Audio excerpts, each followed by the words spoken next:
आज हम complex analysis के की पॉइंट्स रिवाइज करेंगे, starting with the topic analyticity and CR equations.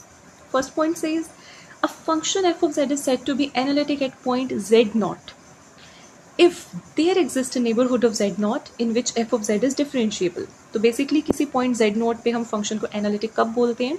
अगर कोई ऐसा हमें नेबरहुड इसका मिल जाए, हाउएवर स्मॉल, जहाँ पे जो फंक्शन है डिफरेंशिएबल है, देन हम इस पॉइंट के ऊपर फंक्शन को एनालिटिक बोलते हैं. And a function is said to be entire if it is analytic in the whole complex plane.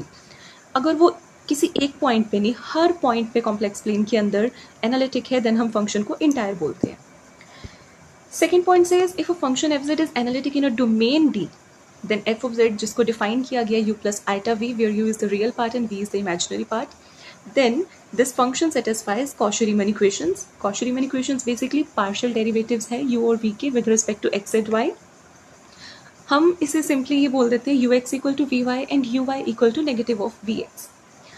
Third point says if a function f of z is defined in an open region R such that कि एक तो f z Cauchy-Riemann equation satisfy कर रहा है, दूसरा इसका जो real और इमेजिनरी पार्ट है they have continuous first order partial derivatives with respect to x and y.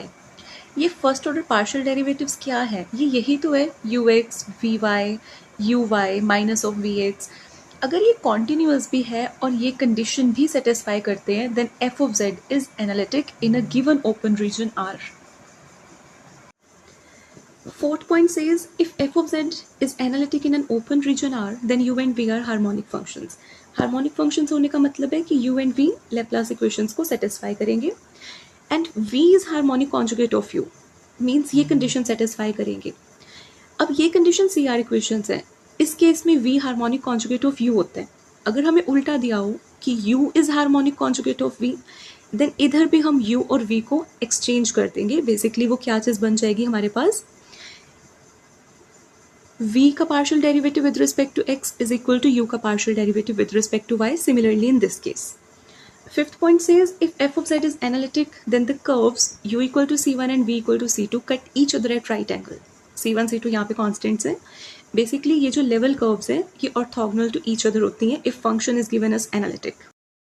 Sixth point says if f of z is analytic, then f dash z, that is derivative of f is written as ux plus iota vx.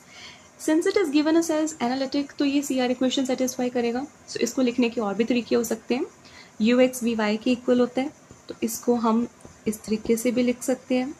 Either we can write u x minus eta u y, और we can write it as v y minus eta u Y.